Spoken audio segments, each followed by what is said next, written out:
I am Professor Drew Conroy from the University of New Hampshire. I'm delighted to be with you in presenting on oxen, their status, uses, and practices in the United States, and how we have encouraged this historic tradition to thrive.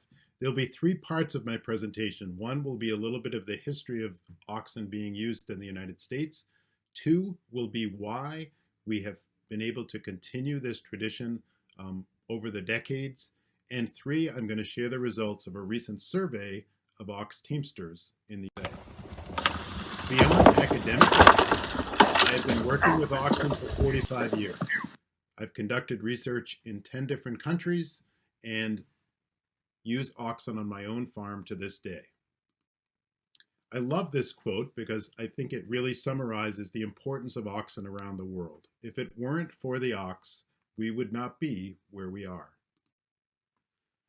In colonial America, one of the first jobs for oxen would have been to clear the forests and make way for agriculture. Of course, there were no pictures in 1600s, so here are pictures from 120 years ago in Maine, New Hampshire, and Massachusetts of oxen being used in logging and forestry.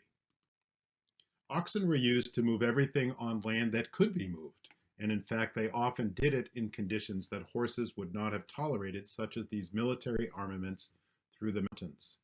Another example of something oxen did, which again wasn't often documented, was moving buildings. Today we move buildings with trucks and all sorts of equipment. In years past, they were moved with oxen. And 5 years ago, a museum in Vermont decided to move a building and invite ox teamsters to help them do that. I'm going to share with you three maps, and it's going to be how the numbers of oxen transitioned, but I'm highlighting this area in red of New England because New England has been one of the strongholds of oxen for 400 years. They simply never left this part of our country. During the 1800s, oxen were used to help settlers move to the western states and western territories. This map reflects that movement. The darkest areas represent the places that had the highest concentrations of oxen, and you can see there was a high concentration of oxen in the West in 1870 after the US Civil War. However, by 1890, 20 years later, many of those areas started to see oxen disappear, and they disappeared fast. They were replaced by horses that could work faster, horses that tolerated the heat better, and could achieve more work on these large farms that were in the West. The darkest areas, again, highlight places, usually places with small, poor farms that kept oxen. I grew up in Ware, New Hampshire. This photograph was taken 70 years before I lived there, but these photographs would have been the kind of thing that really interested me in oxen. Oxen being used for plowing, oxen being used on the road.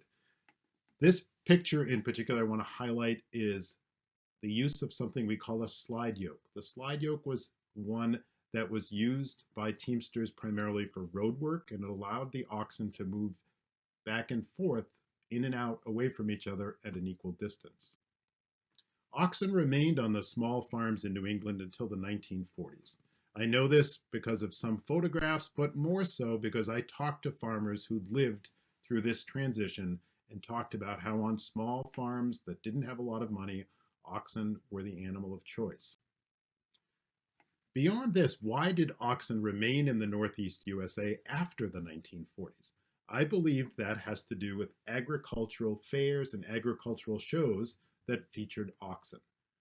We have agricultural fairs that have been going on for 200 years in the northeastern United States.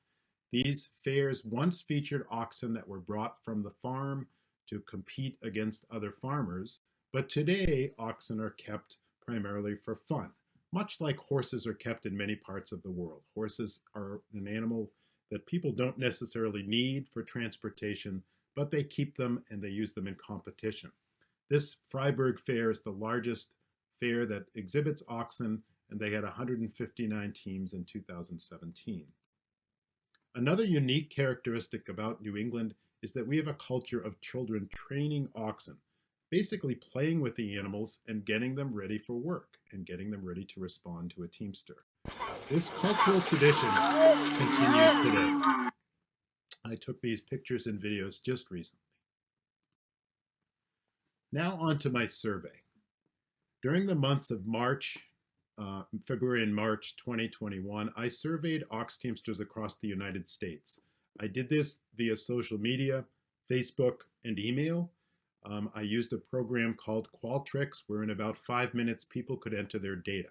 I ended up having 423 teamsters report back with oxen. They responded from 39 of our 50 states, and a total of 1,791 oxen were owned in the last 12 months. I will report that I do believe there are more oxen and more teamsters than this, but as you know, some people just do not belong to social media and even resist email. One of the first questions was, what are you using oxen for today? And I will say this may come as a surprise. The majority of oxen used in the United States are used for farm work. And why is this? Well, oxen used in competition often only go to those competitions a few days a year.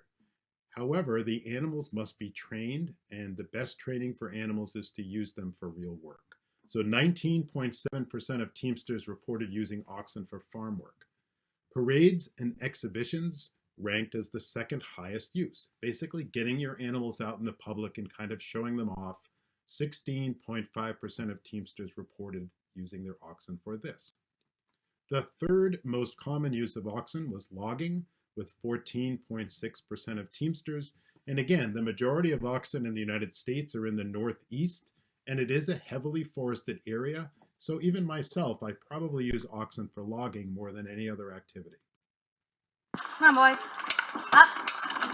Off.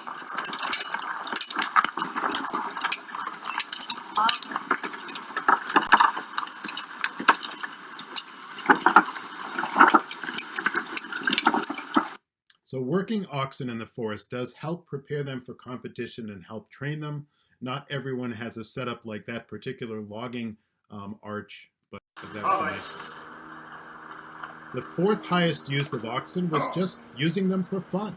Just keeping them on your farm and giving children rides in the snow, or in this case, blazing a trail through the forest so my family could walk easily across our property. The fifth highest ranked activity was showing oxen. The oxen are judged on how they look and how they behave. They're not judged on how much weight they can pull. And the people that compete in shows win prizes, ribbons, trophies, and cash. 12.7% of ox teamsters reported using their oxen for this. Ox pulling actually ranked 6th. I would have thought it may have ranked higher.